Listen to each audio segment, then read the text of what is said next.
Hello everyone, welcome back to my channel. My name is Dr. Sahara Omar. I am a licensed marriage and family therapist practicing here in the state of Texas. And today's video, I wanted to share with you guys what is an emotional boundary, how do you set one, and what do I see in the clinical practice when I work with clients the most, okay? So before we talk about boundaries and how do we set those emotional boundaries, we first have to kind of distinguish the difference between sympathy, empathy, and compassion. When I meet clients in therapy, all of these three words kind of gets misconstrued and mixed up. So I wanted to just show you guys the main difference, and then we can see how we set those boundaries. So on a cognitive level, when we understand somebody else is in pain or somebody else is hurting, like in this picture, this person stepped on a nail on their foot, right? Just simply understanding someone else is hurt, that is sympathy. Because we see it, we understand this person is in pain, okay? Most of us have sympathy for people when we see people struggle and when we see others just in positions where they cannot help themselves as well too, okay? On a heart level, on a emotional level, that's empathy, right? Like when we feel what this person is feeling because we ourselves been there before, right? So that shared experience creates empathy for us. And when we're moved to alleviate the pain, when we want to help someone to kind of get rid of that pain and that suffering, that's called compassion, right? So you grabbing a chair for this person to sit on, you taking them to the ER, you calling 911, all of that is a form of compassion. When you act on the emotional, when you act on the pain, like when you want to alleviate the pain, that is compassion, okay? The interesting piece is when we experience trauma or pain typically divides the brain into two ends of the spectrum. So one end of the spectrum, sometimes I meet clients who have extreme empathy. They feel everything. They feel people's pain. Sometimes they pick up on people's pain before the person says anything. They're just in a hyper aroused state psychologically where they are just scanning the room all the time, ready for the pain to show up so that way they can either alleviate it or maybe compassionately do something about it. But when people say they are empath, they are just telling you, I experience a lot of trauma where I feel things before my brain can catch up to it, okay? And then I see also the other end of the spectrum, people who have no empathy. They can have sympathy. They understand, for example, I see this in couples, when I work with couples, where a male partner, for example, can understand their female partner is hurting, but they don't have that feeling, right? Like they don't feel the pain that their partner is going through.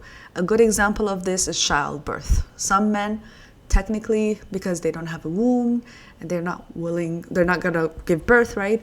They're not sometimes willing to feel what their partner is feeling, and it's harder for them to even experience that feeling.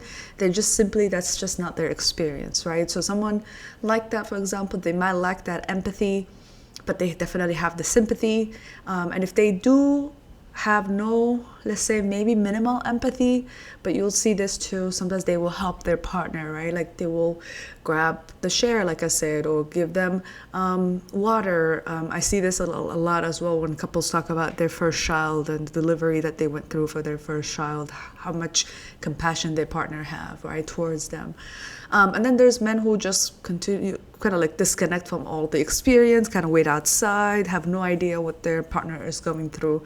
And you might argue and say, well, culturally, some cultures do not support that experience. I'm using this as just an example, just so you guys can see the difference between compassion, sympathy, and empathy, okay? So with that being said, the challenge is you have to ask yourself, which one do you lack? We know the world lacks one of these usually because that's why there is so much chaos, right? Typically, if we feel other people's pain, we will not hurt people. But when we don't feel people's pain, typically that's when we okay it in our brain, rationalize that it's okay thing to do, right? But nevertheless, just examine yourself, which one do you struggle with the most, and see if you can move towards challenging yourself to feel the emotions as well, okay? I did make a video on emotions. Sometimes people are not taught how to label their emotions and feel them. So take advantage of that. Go back and watch the wheel about the emotion wheel so that way you can learn how to label your emotions as well. All right, so with that being said, Now, the question is, if you have so much empathy, how do you retrieve that space a little bit back? How do you balance yourself and sit in the middle, okay? So some of the tools that I try to at least recommend to my clients and we talk through in therapy, first, you have to remind yourself that you are not responsible for carrying other people's pain, okay? Just because you witness someone struggling with something, it's not your job to feel it 100% all the time, right? So just remind yourself, I am separate than somebody else. I'm separate than people, right? So that way your brain can start to move towards recognizing that you are not one with other people. An example of this would be also when you watch like a sad video or a sad movie, or you listen to a sad song, if you're constantly feeling the same emotions that the artist is feeling or the art piece is exhibiting, technically you have too much empathy, right? And you want to learn how to pull back just a little bit, talk to yourself a little bit as well. Remind yourself you're separate than other people. Also, pause when those emotions get overwhelming internally and ask yourself, is this my emotions or am I absorbing somebody else's emotions, right? So we absorb, right? We become one with people. So we want to ask ourselves cognitively, this is my stuff, or am I supposed to feel this, or is this somebody else's stuff, right?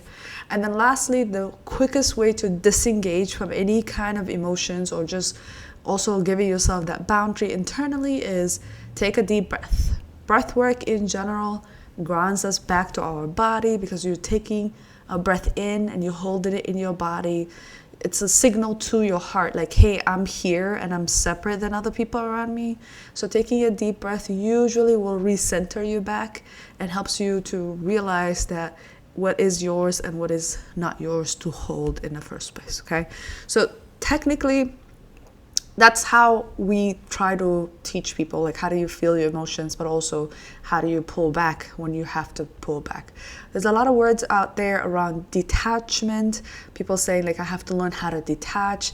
It's less to do with just detaching and more asking yourself, which one of these three are you exhibiting the most, right? Like, is it because you have a fantasy about this person on a cognitive level, and then all of a sudden you're feeling things that are not based on reality?